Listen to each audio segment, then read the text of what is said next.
What should be the ideal agenda if today I decide to practice yoga? What would be the duration for us to achieve our purest form? Is it better to adapt online courses, or you feel that as a beginner somebody has to go to the institute and practice yoga? A good percentage of people are also doing night shift. How do they manage fitness and the goals pertaining to it? Me as an individual, how much sugar can I consume in a day? Nobody is talking about or discussing about the food which is being sold through these food apps. The sudden growth of fertility clinics have skyrocketed. Yoga today has achieved the highest level of awareness, even in India and outside. I have not seen this kind of awareness that people have today, since the time I was born, at least. So I just wanted to understand: are people only aware about it, or are they also practicing it? From as a yoga practitioner yourself and somebody who also trains people in it, I wanted to understand what is your perspective on how many people are actually practicing it. Okay. So basically, I feel the physical practice of yoga has become more famous, especially with the advent of social media. You see a lot of people practicing different kind of poses, but people forget yoga is more of a mental practice and inward practice. If we actually consider Swami Vivekananda's definition of yoga, what he says is yoga is actually a technique to gain mastery of your mind, which is something a lot of people don't understand. They come to yoga, and it has happened being a yoga trainer for the past 3 years. A lot of clients come to me for yoga to lose weight. They don't understand that with yoga, they can actually gain a sense of self awareness and intuitiveness. And I'll give you one example. So, this is one of my clients. So, he works in a very prominent MNC. So, he started practicing yoga with me in the past 2 to 3 months. So, Okay. he got into a situation where he was not getting along with one of his team managers. Okay. So what happened was, when he was telling me this, he was like, if any other time when I was not practicing yoga, I would have gone into a zone where I go into self-blame, and a lot of people do that. Any adverse situation, people go into the zone of blaming themselves, where they feel that this is my fault, which is why maybe the other manager is not getting along with me, right? So he said I would have gone into that zone, but instead, now he was able to accept the situation. This is the situation as it is. And he could proactively take a decision that yes, there are misunderstandings between him and the manager. And the best thing he can do is change the team without feeling guilty about it. Right? And that's Right. what he did. And my second question to him was that, okay, if you're not done yoga, would you have not still changed your team? He was like, yes, I would have done that. But it would have happened after me hating myself or going to the self-blame zone, and after a point where I couldn't do anything about it, and then it would have happened. Here I became more self-aware, I became more accepting of the situation, and that I could take the best decision for my career. So that's what yoga does, and this is what most people are not very aware of. A lot of people are trying yoga for first time in their life. They might have heard from their ancestors, from their elders, and probably few of them are seeing their friends also do it. But what should be the ideal agenda if today I decide to practice yoga? What should be my thought process? That am I going to a yoga institute or to a trainer for a specific purpose, or should I go with a holistic purpose? I see a lot of people, they try doing yoga for the fact that they are either physically affected with something or mentally affected with something. So, do you think it's the right way to look at it? Because there could be disappointment, because I personally believe yoga is a very slow process. So how do you see this?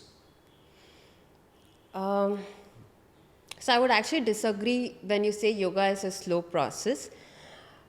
It looks slow from the outside, but it's actually not a very slow process from within you, right? So yoga is one of the practice which includes both the body and mind and even beyond that. So I would say, yes, if you take somebody comes to you to lose weight, and ideally, if you go to any other practice, they will put you in a calorie deficit diet, make you do a lot of exercise to get you to the zone where you lose weight. Instead, yoga, the course of action is very different. It's about knowing yourself better, knowing your decisions better. Okay, so how do you lose weight? In a calorie deficit diet, what do? You eat lesser than what is necessary, right? You eat only what is necessary for you. Right. So in yoga, you became self-aware of your decisions. Similarly, if you're going through something mentally, maybe it's stress, it's anxiety or depression. Again, it's a loop of thoughts that you're stuck in. Breaking free from the loop of thoughts is something that yoga helps you in. And okay, the way it helps, I'll give you an example. So, according to the Shastras, yoga has, or your body, I won't even say body, it's your living, has 5 sheets of existence. Okay? Okay. The primary sheath is called the Annamaya Kosha. So, this is the existence, the sheath which is dependent on food, that is your Right. body. So you become aware of that. You become aware of your body. You become aware of what you eat. You become aware of your movements. Right.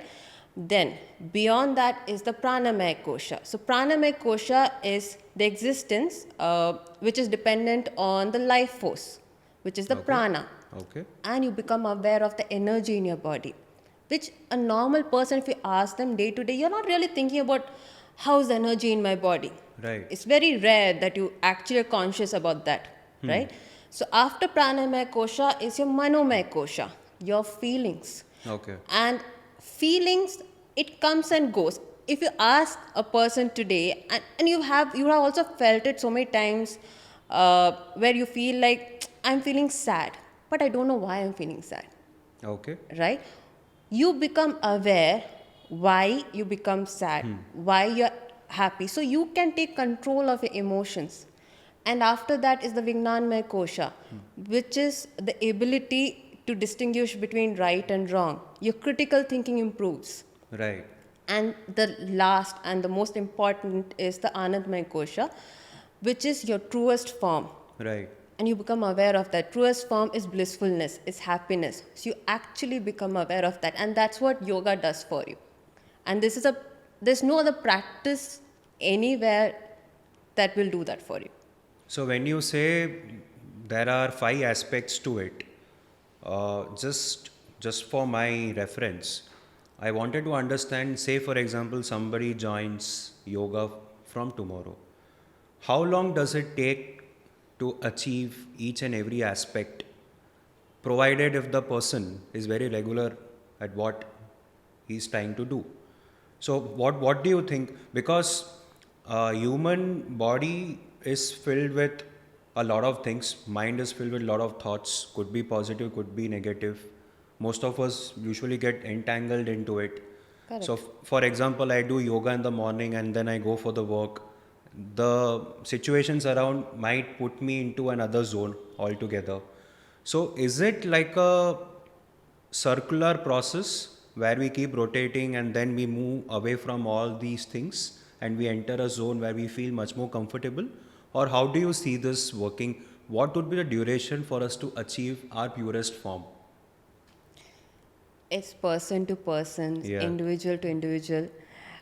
If you see the Shastras, it actually mentions that you can take multiple births to actually achieve your purest form. Right. It cannot always be necessary that you achieve. Like if you're lucky and if you've done yoga in your previous lives.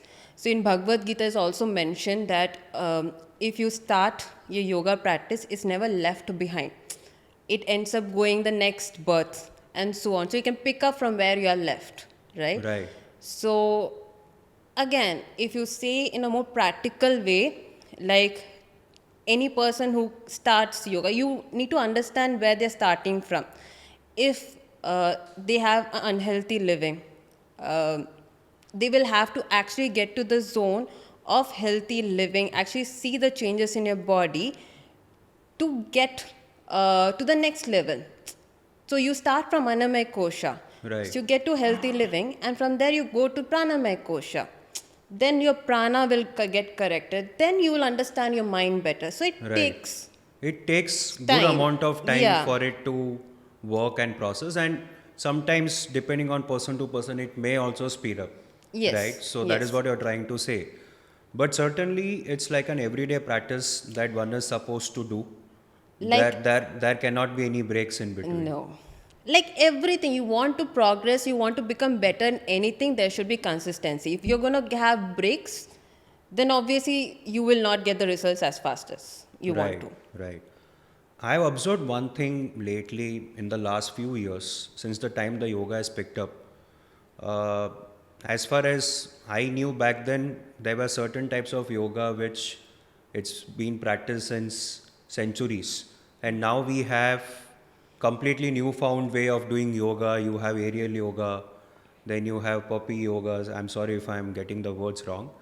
Uh, how do you see this? Do you really see this working? So there are two questions as somebody from outside who wants to understand. On first note, does it even exist as a yoga, as a practice, this form of yoga? And second, is it being done to drive more people to this? And do you really think it's like a shortcut method to it? How do you see it happening?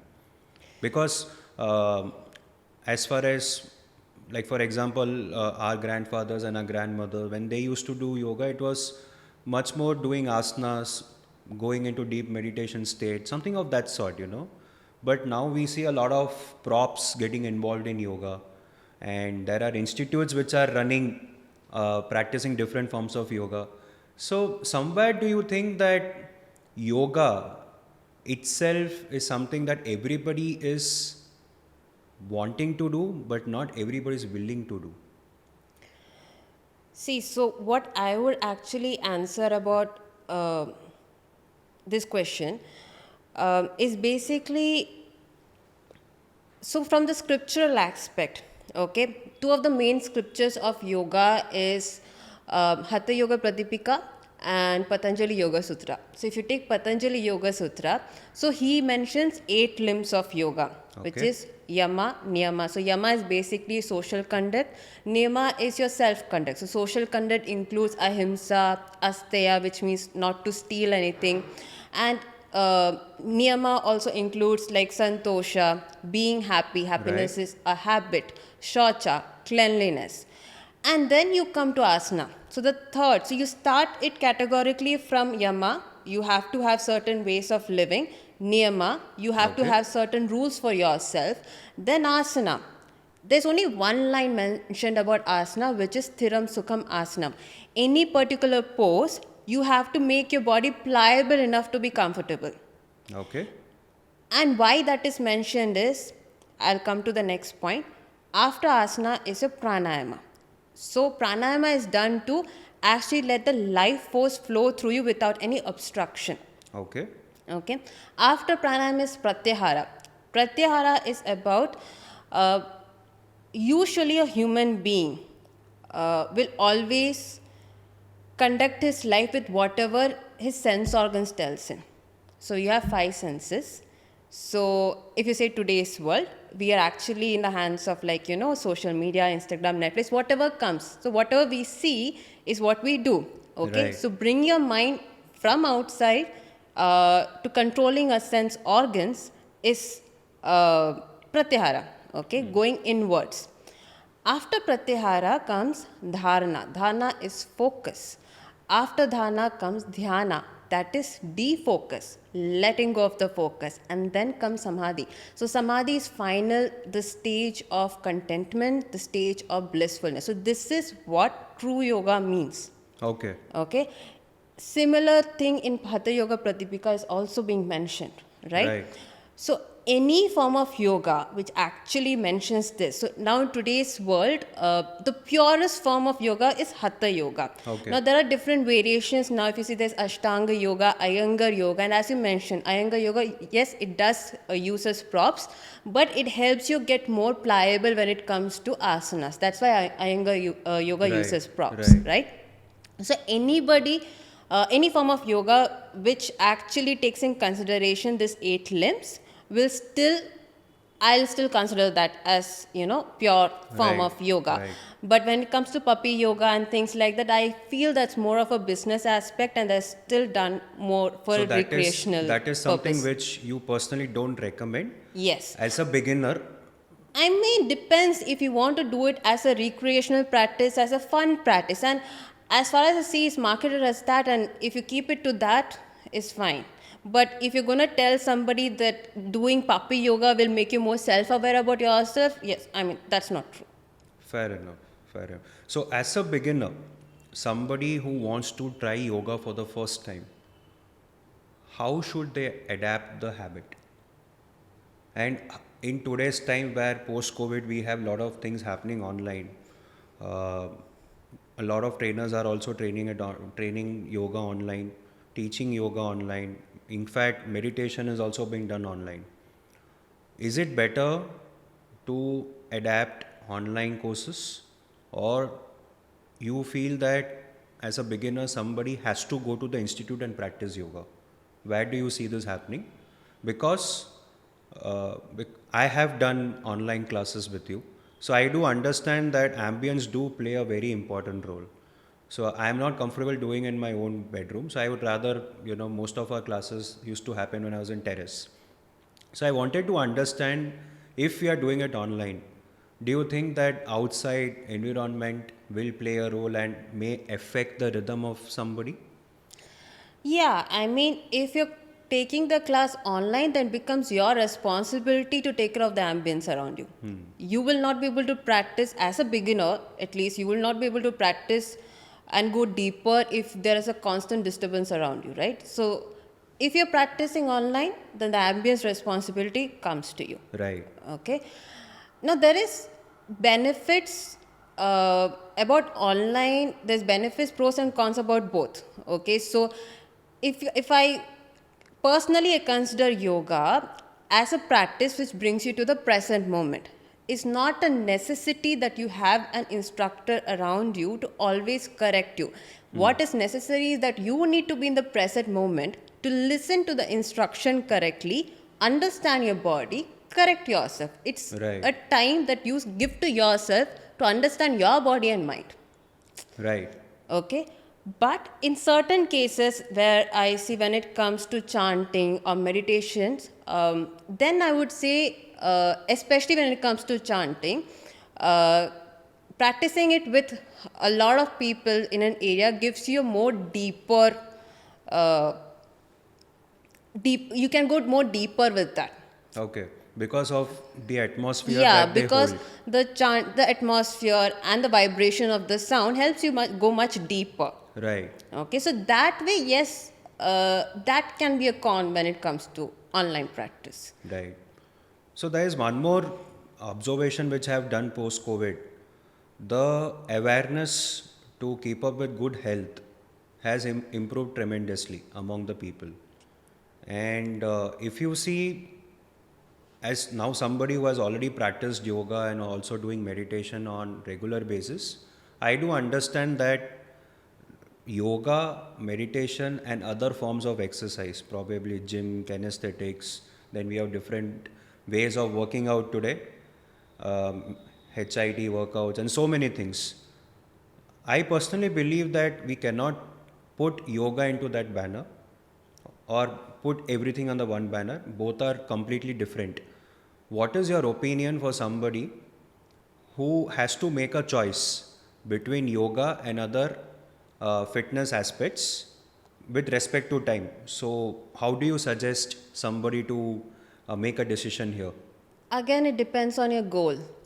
If your goal is physical fitness, uh, then start with something that you enjoy doing because that way you will be more consistent with it. Right. right? So any form, like I've seen some people who enjoy running, they don't like slow practices. If your goal is physical fitness and only limited to that, start with it, okay? But on a general aspect, I mean, personally at least, Right. I would suggest two forms of practice. One is strength training, and the second is yoga. And these are very complementary practices because strength training helps you build muscles, and today's day and time, your muscles, building more muscles, also helps you avoid a lot of chronic diseases, right? Similarly, just because when you're doing strength training, you're actually doing concentric movement.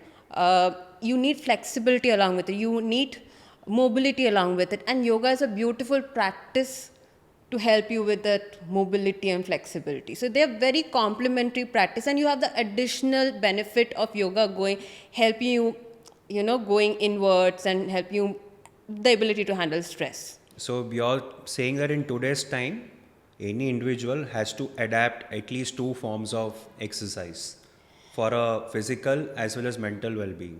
So this is my personal choice. This is your personal yeah, choice. but Yeah. see again, what you pick up should be tailor made to you, Right. right? So see again, it's not. One is understanding what you enjoy doing so that you are consistent with it. Second is also understanding what actually is good for you based on your maybe condition of your health. Okay. Okay. Okay. Like certain practices, let's say people who have like polycystic ovaries, right? uh, they should practice strength training, but they cannot practice HIIT. Okay. That Okay. may be contraindicatory for them because Right. a person who has polycystic ovaries usually have high levels of cortisol, and putting their body through higher stress will always keep the cortisol levels high.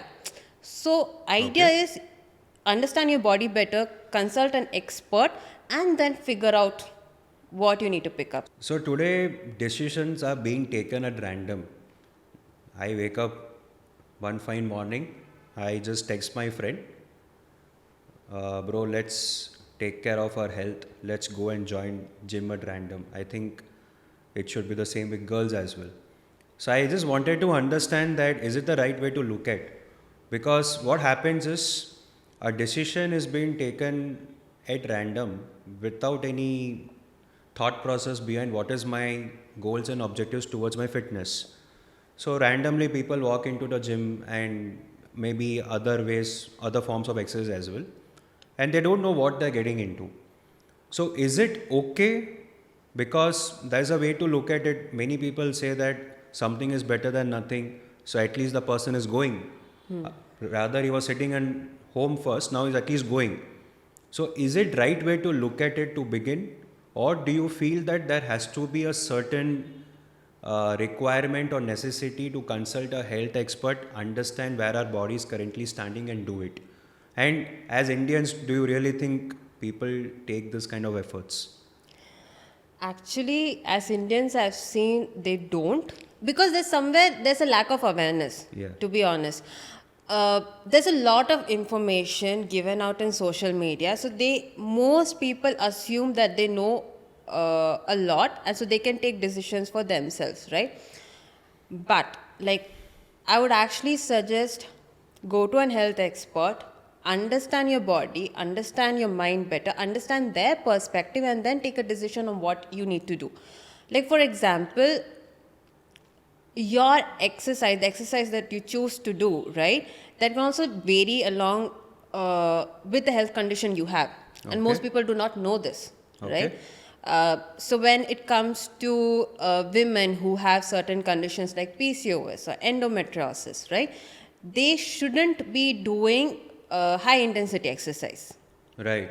right? They shouldn't pick up things like running or HIIT. Instead, they can do strength training, but with good amount of breaks in between. Okay. This is what more helpful for them because it helps the cortisol level be in check, Right. right? So, and also somebody who has a heart condition, right? Or maybe high cholesterols, Right. things like that. Getting medical tests done constantly will make you aware where you stand, will make the expert that you consult also have a better understanding of your situation, and then they can guide you according to that. Makes sense. Right? Yeah. Posture. So when you don't consult an expert, your posture is wrong. Many of this exercise, and then you have injuries. Then people come into a thought that, oh, gym itself is bad. If I go to gym, injuries will happen. So Yeah. shouldn't be lifting weights itself. A lot of preconceived notions are there about that. It was wrong posture which got you into that situation. So always consulting an expert will help you in that. So consulting an expert should be done with somebody they are providing in the gym, or the, like every gym today, every renowned gym today has got a health expert.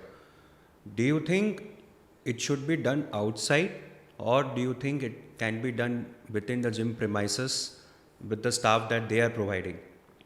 It can be done within the gym premises, but the one thing that you should be aware is the certification of the expert, Right. right? The correct certification, how much do they know? I would actually suggest somebody being there physically, because then they can correct your posture correctly. Okay. If you're consulting somebody who can give you a plan, a strength training plan through online, they might not be able to guide you according to that unless you're doing online sessions with them, like, Zoom sessions Yeah. or Google Meet Yeah. sessions. Then maybe they can guide you, right? But first and foremost, always check the certification of the expert that you're consulting. Second, I would say when it comes to things like strength training and yoga, they should at least be able to see you virtually, the base minimum. So this comes to a very important question that, so while I was discussing with my friends that I'm gonna start this podcast, so they were asking me about the guests. So I told I'm bringing my yoga teacher first. So they were like, do ask her this question, that India is today dominated by a lot of working professionals. There's a good percentage of people, right from the youth to middle aged, who are working professionals. Maybe they are with their family, or maybe they're living separately as a migrant in some part of India. A good percentage of people are also doing night shift, Correct. right, in order to cater the clients which are from the international segment. So as people who are coming from IT background, especially who are doing the night shift, the major problem is that the body is working in reverse. When you have to wake up, you are going and sleeping. When you have to eat, you're working. The body dynamics is completely different. Correct. And by the time the person gets done with the work, comes in the morning, the body requires sleep. It's automatically gonna go there. How do they manage fitness and the goals pertaining to it? How do you see this working? Because it's like they wake up, and I have also observed one more thing: people who work in the night shift, they come in the morning, they take a nap, they get up, and they exactly have maybe 2 or 3 hours to be with themselves, get ready, and again go back to the same thing. So the kind of body dynamics that is getting involved is completely different from a normal functioning of the body. Correct. And this has grown to a tremendous level in the last few years that we have seen, especially since the IT revolution that has happened in India. And major labor force is also from India today. So how do this set of people take up health goals, try to be healthy and everything? What is your opinion on that? I think the first and foremost healthy thing they can do for themselves is get 7 to 9 hours of sleep minimum. I think that's what, like as you said, right? The body is working in reverse. Yeah. So basically, your body has an internal clock. It's called the circadian rhythm. Right. So according to the circadian rhythm, this internal clock, when it sees light outside, it thinks it's morning, and it starts to wake up your body, wake up your mind to get ready for the day.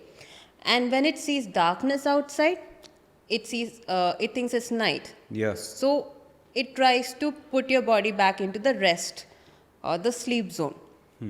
So it's basically very light sensitive. Right. So usually the problem which I see happening to most of these people is they don't have enough sleep. Okay. Even as you said, they come back home and take a nap, is not enough. Because what happens is, okay, when they start with the night shift, now they're going against their own internal clock, Right. right? Right. So the body is telling you have to sleep, but the mind is telling, no, I have to work, I have to be focused. It's a conflict It's of a conflict, yeah. right? So to keep the mind awake, what do we do? First and foremost, have a lot of coffee, right? So they gulp a lot of coffee, and next thing, once you finish with your shift, so it's maybe your shift gets over in the morning 6 a.m. 6 a.m. Yeah, so you're getting back home, you're seeing the sunlight, right? Your eyes are seeing the sunlight. Now bodies think, yes, it's time to wake up. Why are you going to sleep? So by the time you go to sleep, you're not going to get good sleep. Right. It's not uninterrupted sleep, right? Even if you take like, okay, people come and say, I have sleep 9 to 10 hours. Most cases, it's not that 9 to 10 hours uninterrupted sleep, basically. So again, now the next day what happens is, now they're again tired, they're fatigued. They start with the night shift again. And this time to gain more energy, it's again coffee. Plus, your body will start craving for more fatty food, high fat food, high carb food to get the Right. energy. Okay? Now you're not eating good enough. And then that goes on in a cycle, and then you end up, a lot of people develop a lot of metabolic disorders, chronic diseases because of that. Correct. Correct. I'll give you a few tips that actually can work to an extent. The first thing is trick your mind about the light, right? So when you get done in the morning, at least wear sunglasses by the time you reach home so that your eyes are not exposed to the sunlight. And when you're at home also, try to use dark curtains, the light blocking curtains. So that we can block the light and Yeah. the room atmosphere is dark. Exactly. Okay. So then at least your brain will think like, okay, it's time to sleep. Okay. Secondly, try to avoid coffee at least 6 hours before you sleep, minimum. Okay. And eat more balanced meat. Like if you include more protein and vegetables in your diet, you'll feel more full, feel more satiated, and you won't have that much cravings. So these are the three things. I think if you can take care of these three, then after that you can work on your health goals, maybe start a fitness practice, and you can work from there. So you mean to say that people who are working in the night shift are technically one step behind the people who are working in the morning shift because they have got more space and time to practice, exercise, and take good care of themselves. Is that what you're saying? Because then it has to be brought into practice about the three tips that you're saying, and then focus on performing exercises for their well-being. Correct. Like, yeah, I mean, if you say it's a fight against your body, so you can see it that way, like, Yeah. But actually, research also says it's again individual basis. So there are few people who are and it's a very few number. So who are genetically wired to perform better in the night. They're called Okay. night owls, Right. right? Right. And there are many people who are genetically wired to perform better in the day. They're called morning larks. Like you'd say, I'm a morning person, I'm a night person. Some people, it's a very few percentage who do better in the night. So if you are in that zone and you're taken a night shift job, Then you're the luckiest you're one. the luckiest person. If not, then there is Yeah. something which, You as have an to. individual, I'm supposed to do. You have to take more effort. I have to take more efforts. Yeah. Interesting. So one of the things that you mentioned is the fact that consumption of right food, right? But today's scenario is such, the accessibility to food and the type of food is so easy that people, this is just not for working professionals but also meant for everybody and anybody, and maybe for all age groups. They just download food apps, maybe Swiggy, Zomato, just go online, place an order gets delivered at whatever time you want. Correct. There were days in 90s, as a 90s kid, or maybe even in early 2000, There was a time when beyond 9 p.m. everything is shut. You don't get anything, Yeah. right? We have been in that phase of life as well. But today, when we see this, that there's a special food streets which are available across, I mean, different parts of India, which are open only in the night, and people consume food without basically mindless consumption. There's no mindful thinking going beyond consumption of what you're eating, how you're eating, and for what joy you're eating. And there are different types of food that is available in market. People at random are trying to mix Maggi with Coke and trying to create a recipe.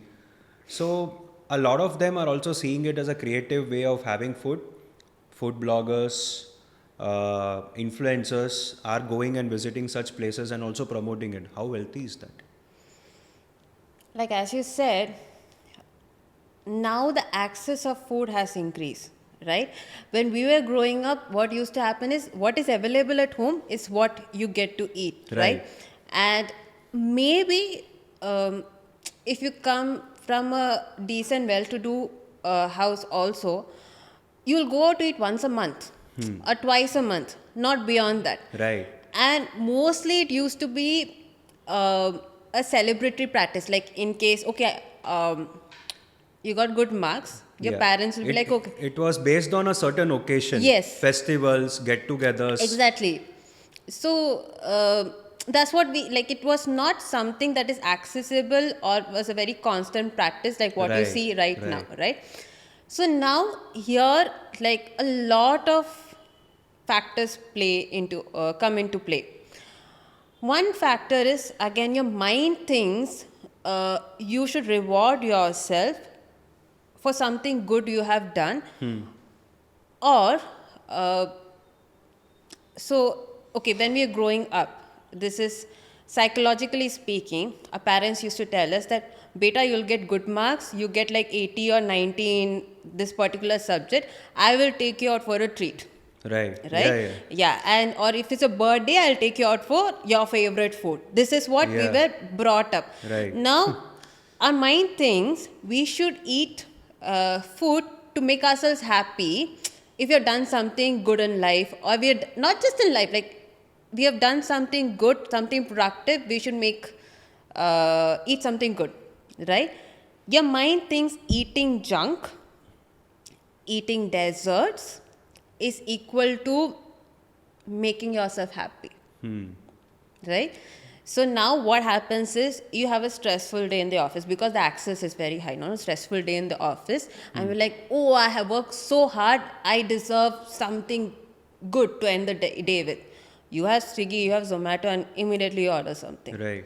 and then it becomes a repetitive practice, Correct. right? And that's the problem that you're facing today. Now, I'm not saying that access is bad, okay? But I think the education, now I see the education about the food, of what you should actually eat increasing. There is a rise on that. But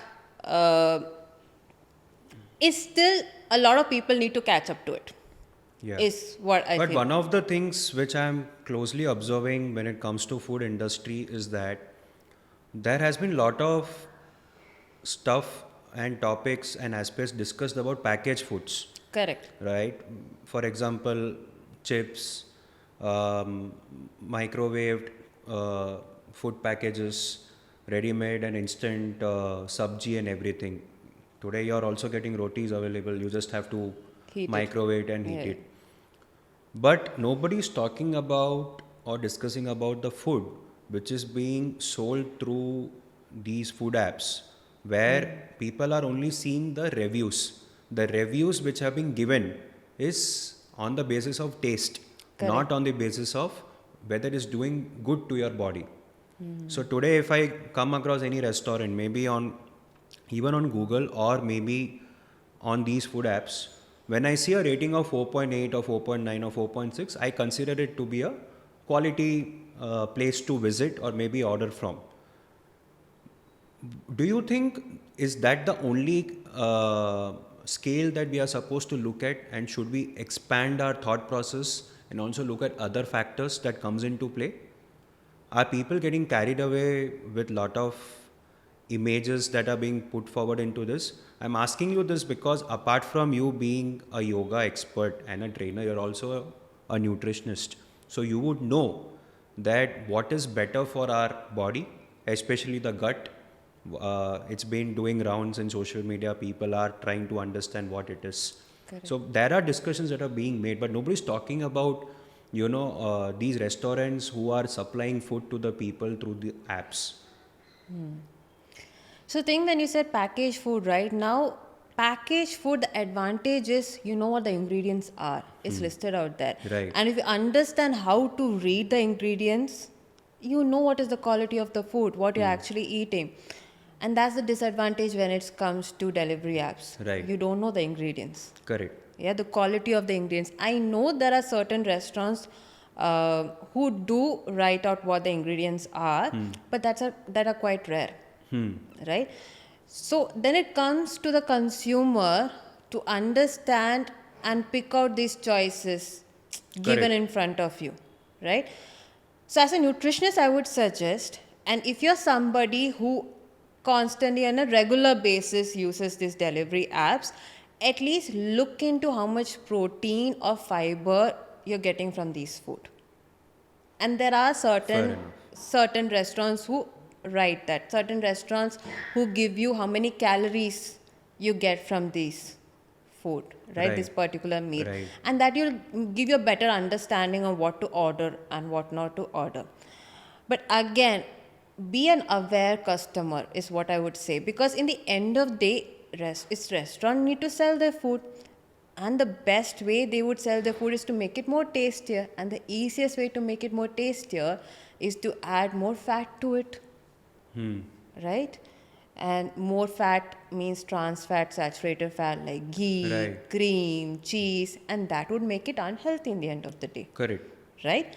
So then it depends on you as a consumer to know, at least pick out from the restaurants that give you more data rather than going for the ones that just give you data about the taste, or picking out food which maybe is a cheaper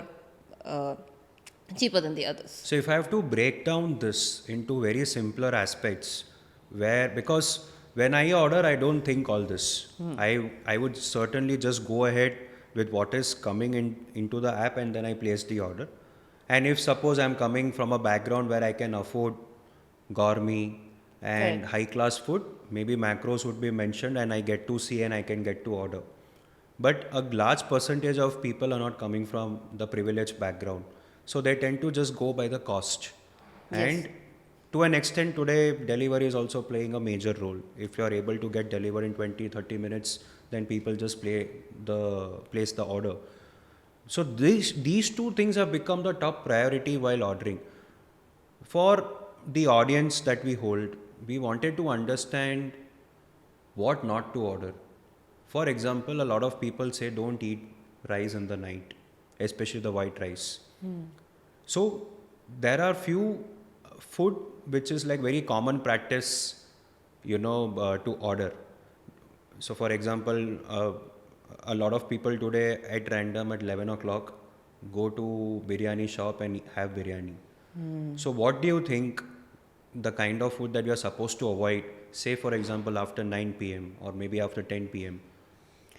So there's a very famous saying that says, you should eat breakfast like a prince, you should eat lunch like a king, and you should eat dinner like a pauper.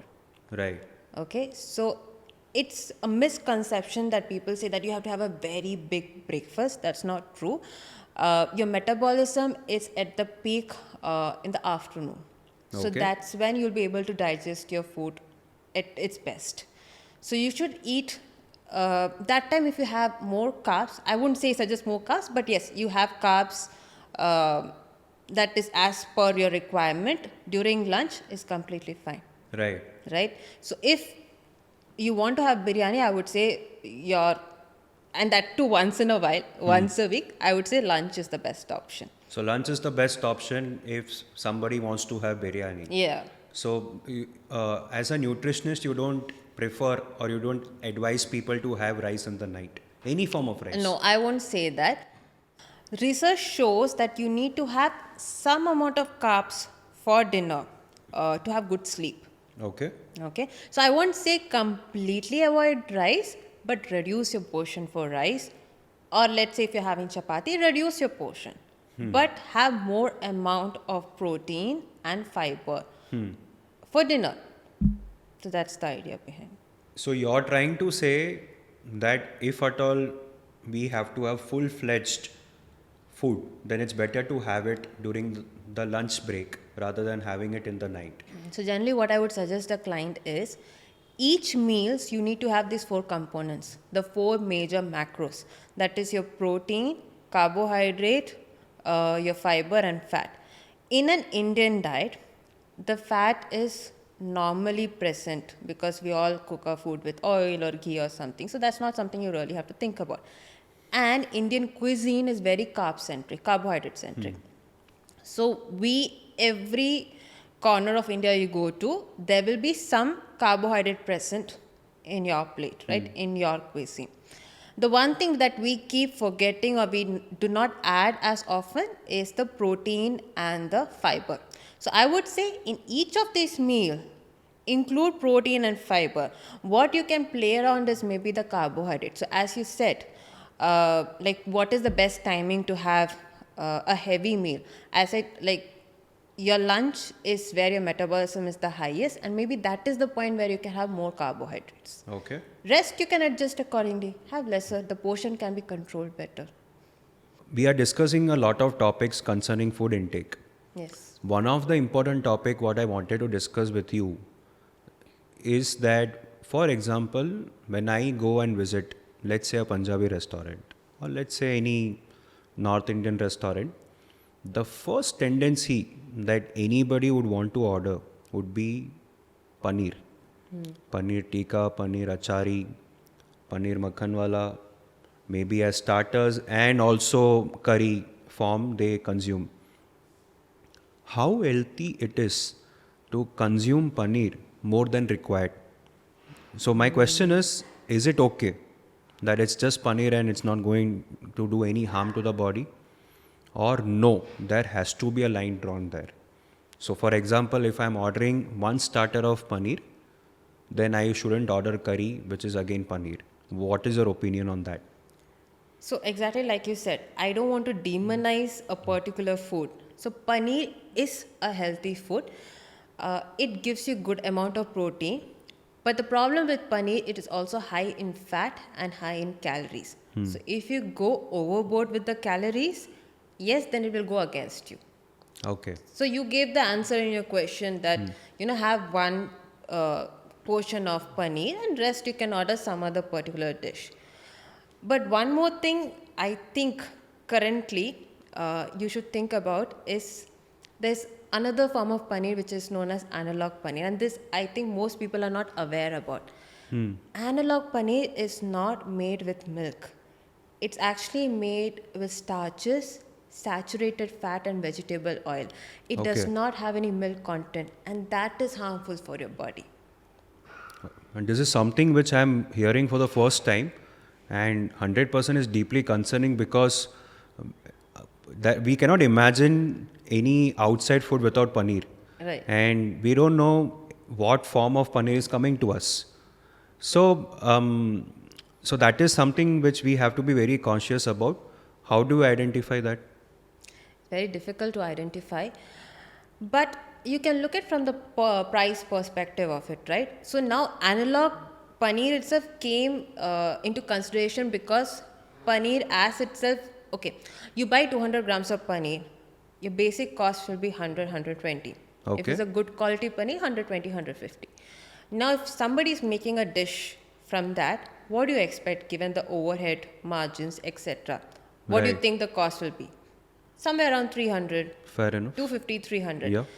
When you go to a certain restaurant and you get the same paneer dish in 100, 120 rupees, then maybe then you can Then understand. we need yeah, to definitely doubt. We are not saying that he or she must be using a bad or synthetic paneer, but there are chances to be, and we have Exactly. to be conscious about it. Yeah.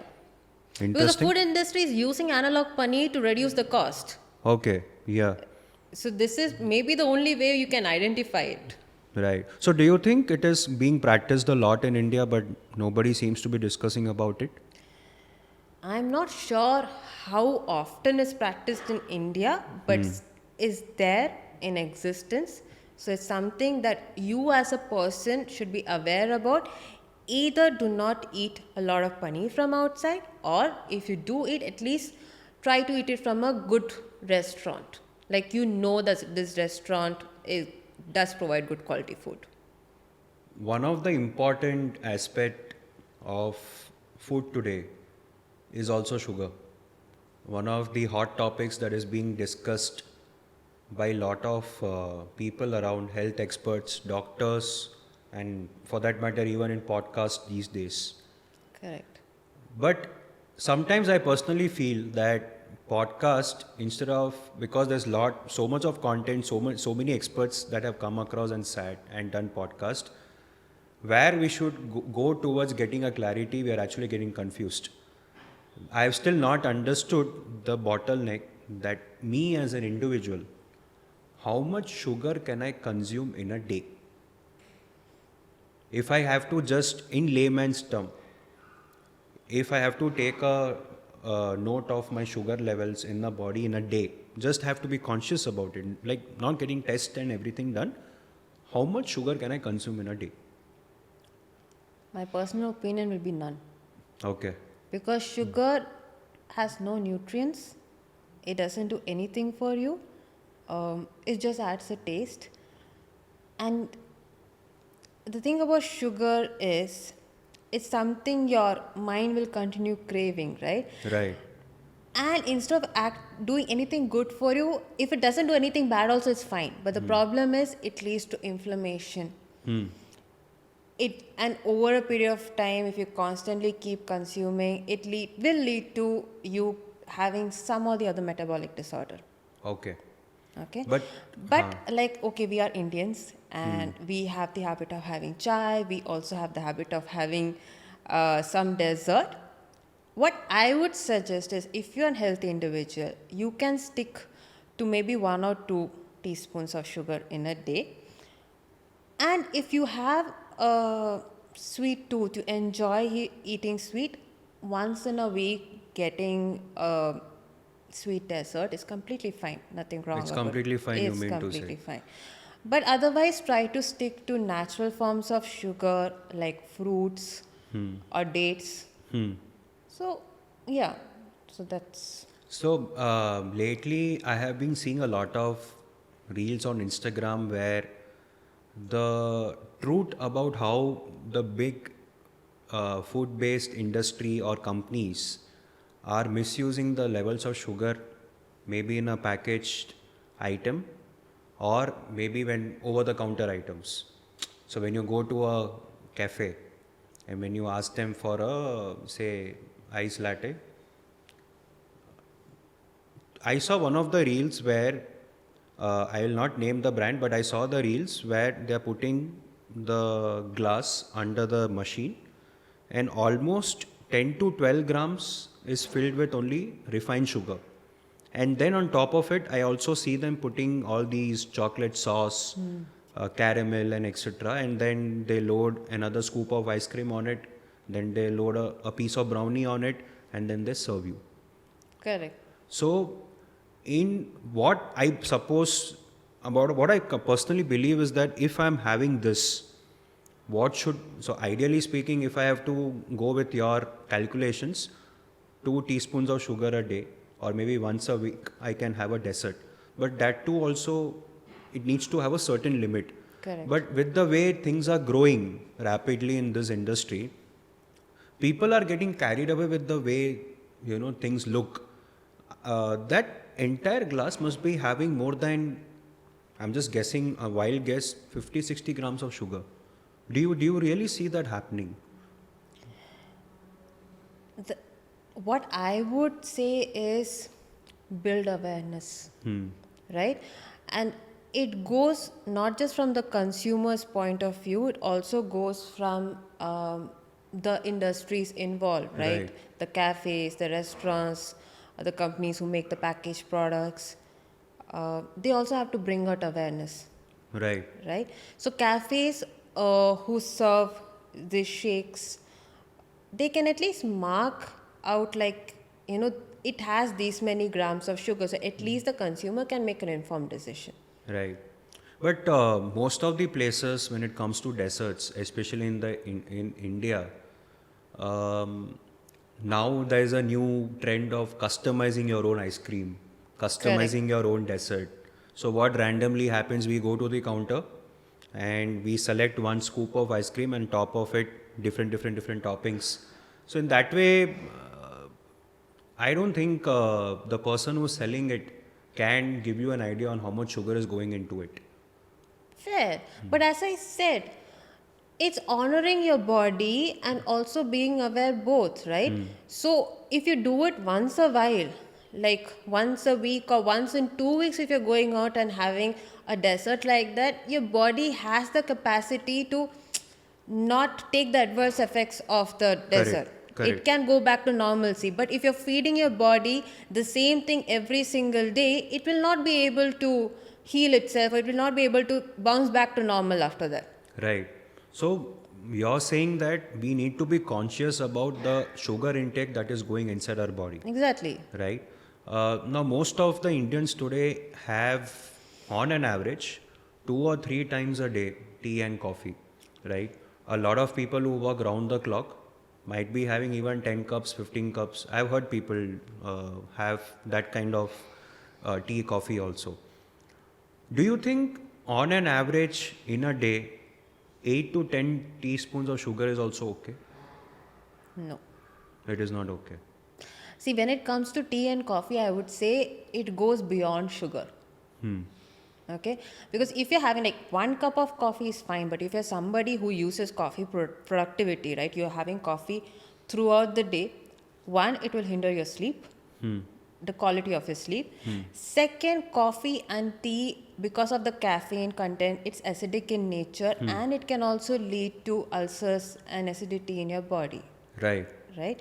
So secondly, if you're using dairy products, to be honest, the research says in Asia, 60 to 70% of people are lactose intolerant. We Okay. don't know that because we are given milk from our childhood, Right. right? So we don't really understand that you're lactose intolerant. Some people might develop or get the symptoms much later in their life, Right. because now the body, you're taking so much of dairy that your body is not able to bounce back to normal. Yeah. Correct. So beyond a point, the body cannot take it up. It has Yeah, to put you yeah. in some kind of disorder. So in the end of the day, everything practice in portion control is fine. Right.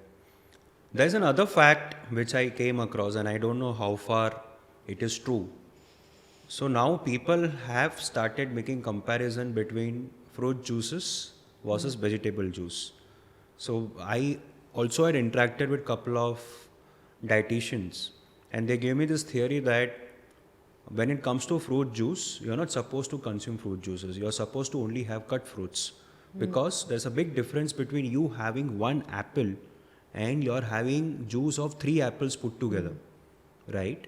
So this is not doing good for your body, especially the liver, in comparison with vegetable juice, which are natural, right? And this is also going to improve your metabolism of the body.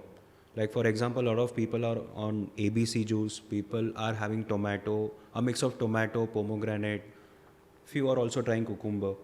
Correct. So how do you differentiate? Because today what happens is, every Indian, let it be of any age group, they are in this mindset that having fruit juice is a healthy process on a daily basis. So one day they have Mosambi, one day they may have Chiku. During summers, mango is at its peak. So how do one keep control or tap on fruit juice? And how do you see vegetable juices to be? So what I would actually say is, do not juice neither fruits nor vegetables, because the process of juicing actually removes the fiber from it, and fiber is very important for your satiety. And secondly, as you said, you're correct about it. Like, eating a whole apple is better than having juice of 3 apples. I'll tell you why. Because eating one, like generally fruits contain fructose, and eating one whole apple has limited amount of fructose. It's not going to raise your blood sugar levels much, right? But if you're going to juice it, you need at least 3 to 4 apples to get 1 glass, Right. and that will immensely raise your blood sugar levels. And if it is going to be a daily practice, It is not healthy. it is not healthy.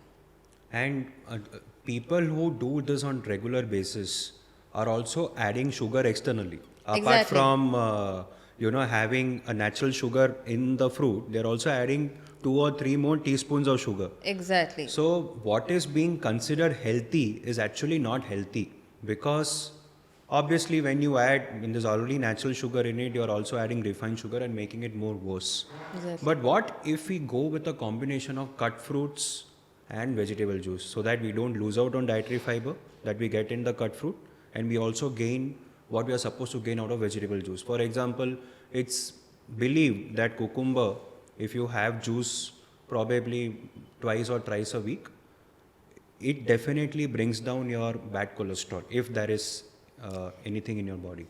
Any fiber you consume will bring down your bad cholesterol. It's not just cucumber.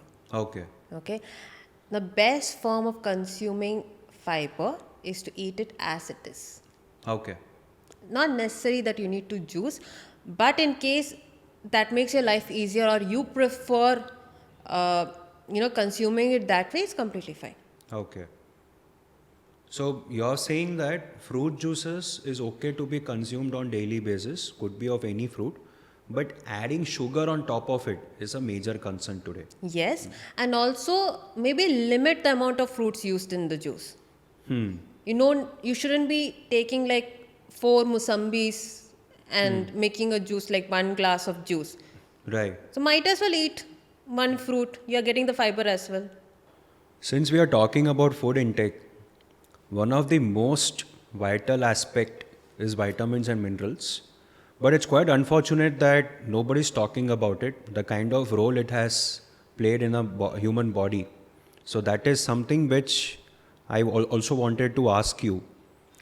So somebody will not understand the importance of it unless and until there comes a point where there could be some disorder because of it.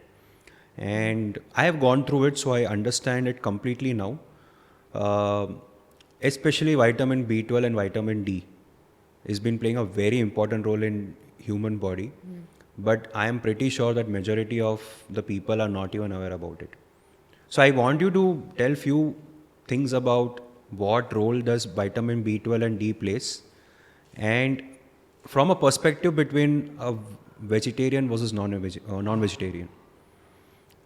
So actually, if you see, especially in India, the vitamin B12 deficiency and vitamin D deficiency will be very high because most of Indians are vegetarian, Right. right? And vitamin B12 sources are only found in non-vegetarian food. And if you're somebody who does not consume milk as often, and beyond that, there's one more factor, okay? So vitamin B12 is not just dependent on the food you eat, it also is dependent on how it's absorbed in your body. Okay. Okay, so there is something called an intrinsic factor in your gut. So if you have it, it's a protein. So if you have it in your gut, it will help you absorb the vitamin B12. Okay. There are situations where I have clients who will be eating chicken every single day, but when the vitamin B12 results come, it's still less. Because body is not able to Absorb it because vitamin B12. yes, Okay. because it lacks something called intrinsic factor, and this can happen for multiple reasons. One of the most common reason is your gut is not right. Okay. Your gut is not So healthy this enough. is for the non-vegetarian Even for eaters. non-vegetarian and vegetarian both. Okay. Okay, so these are certain things that you have to be aware of. So always I would suggest get test done, especially for vitamin B12. Because lack of which, and this again is, as you said, it has happened to you, it also has happened to me. There are times where you feel a lot of fatigue, There are times where your mind runs in funny manners and you suddenly get a lot of anxiety, depressive symptoms, and you wonder what is wrong. And then when I checked, it was just my vitamin B12 being Which less. is less. Yeah. Okay. Okay. It plays that important a factor in your body and don't even realize that. Right.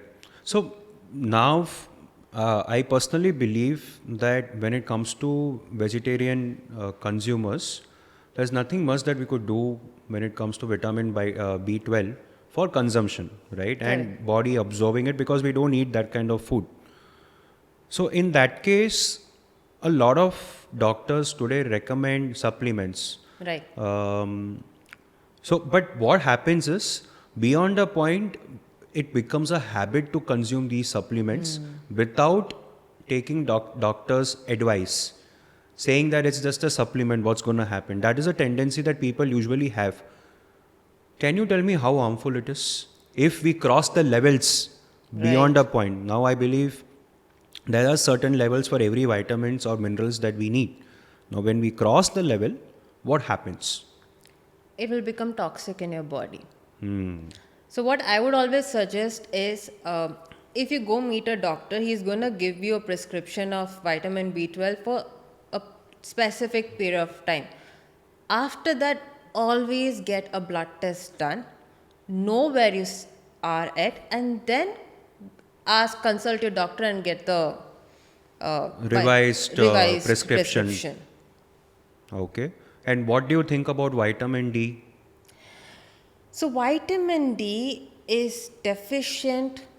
I think this deficiency is worldwide. It's happening a worldwide phenomenon, because vitamin D you get from sunlight rather than from food.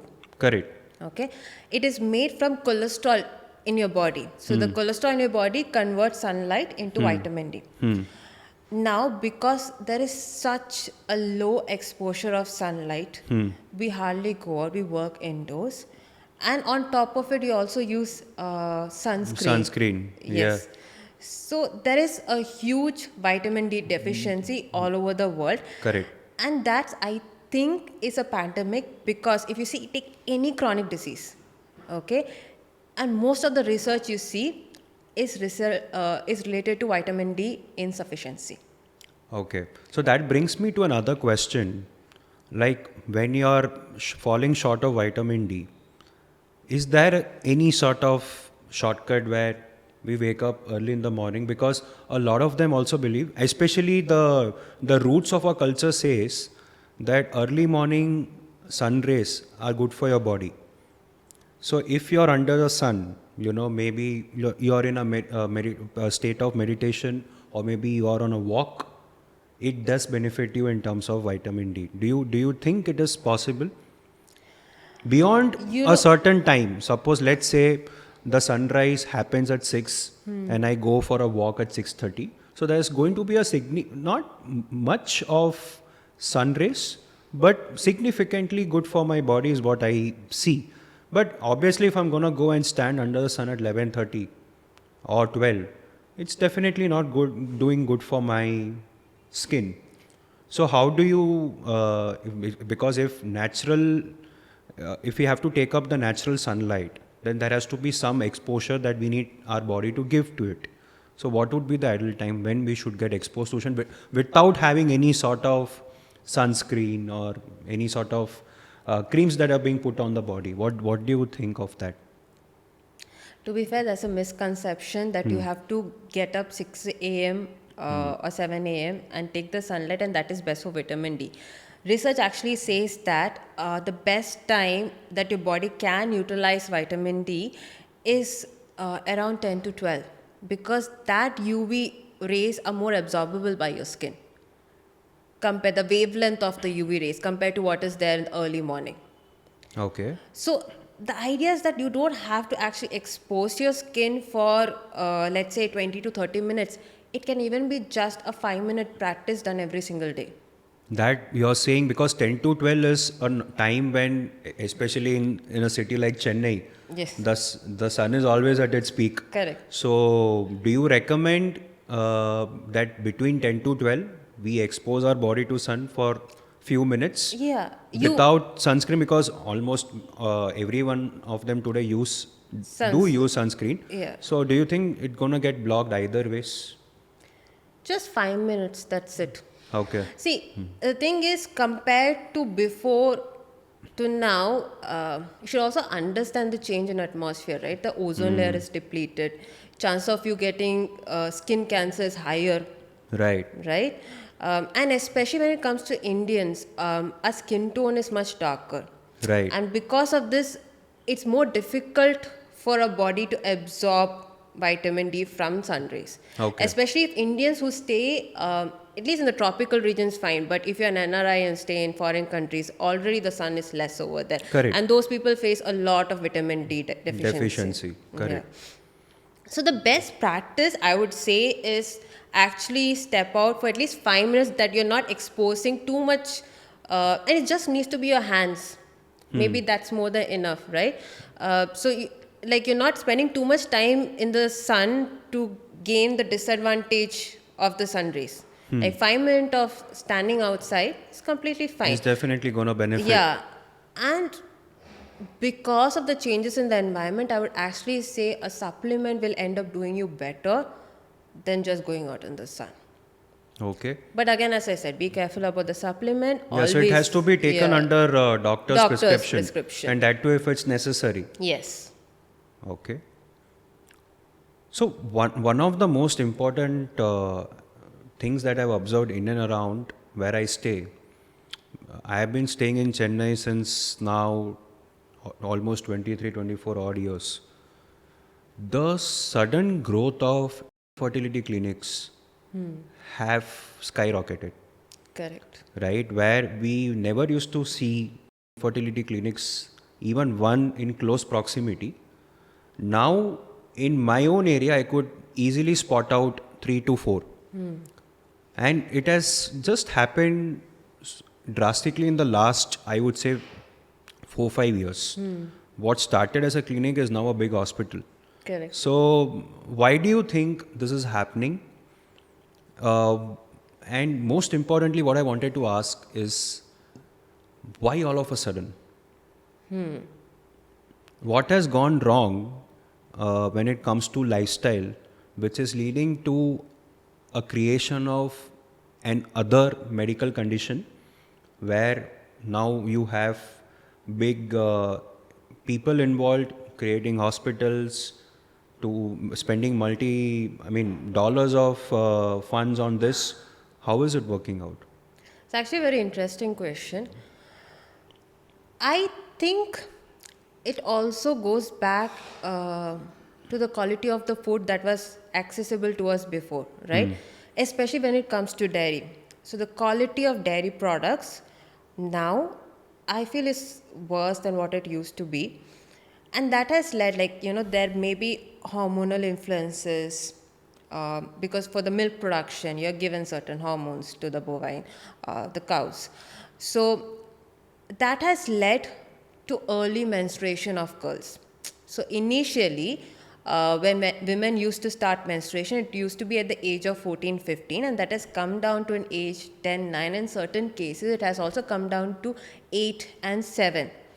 So when women start early menstruation, they also reach menopause early. That means the ovarian reserve, the eggs that is found in the body, get depleted faster. Right.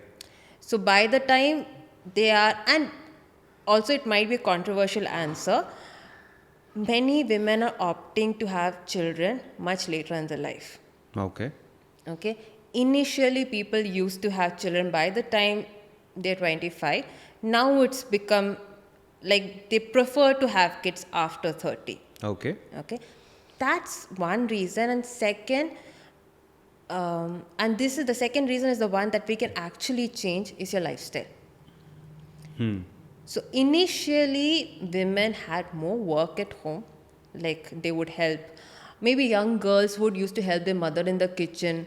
They used to be physically proactive compared to what they are now. So they are now they just focusing on studying. It's because they are sitting Yeah. idly in one place. Sedentary lifestyle. Maybe education or maybe their working field is not letting them, Exactly. get into physical activities much. So they end up sitting in one place, and which is why constant application of this is leading to infertility, is what you feel. Yeah. What about the men?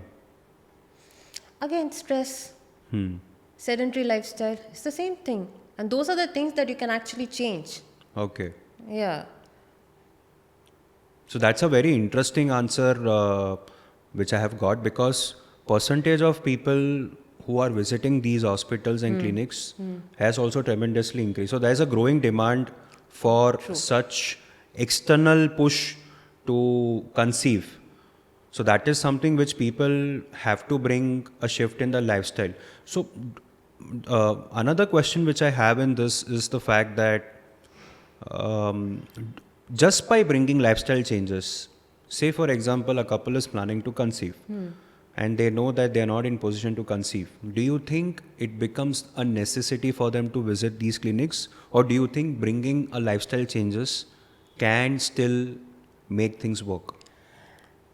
Their first and foremost course of action should be lifestyle changes. Okay. And if you go to a good doctor, they would also suggest the same thing. Okay. Right? Because these are lifestyle diseases. And a lifestyle Right. disease means it is caused by lifestyle, it can also be reversed by lifestyle. Okay. Okay. When you see gynecological condition, usually the medicines mask the symptoms. They don't actually go to the root cause and change it. And every doctor actually would suggest you to change your lifestyle. But most people think that, okay, that is an additional suggestion, not necessary to do. The medicines will do the job, and that's not actually true. The first course of action is always the lifestyle. Right. The medicine will only mask your symptoms, and the symptoms will only grow if you do not change your lifestyle. So it means definitely lifestyle changes is required, Yes. and followed by what the doctor is advising. So it's mix of both. Yes. It's not possible by one of these. Yes. So I think we have had a very unfiltered conversation today, and we were able to cover topics which I think today everyone of us as a common man do have doubts about. There's a lot of takeaways out of this podcast that we have done. So I'm very thankful that you came all the way from Bangalore and to be a part of this podcast and my first guest. So I thank you for that. And I'm hoping that the people who are going to watch in form of podcasts or in form of reels are considering all the suggestions and feedback or maybe tips that you have given in running a life in a very smooth manner, or maybe if not for smooth, at least be conscious about what you're doing. So I think it was a very beautiful conversation we have had and a lot of insights to take, and see you soon on the other side.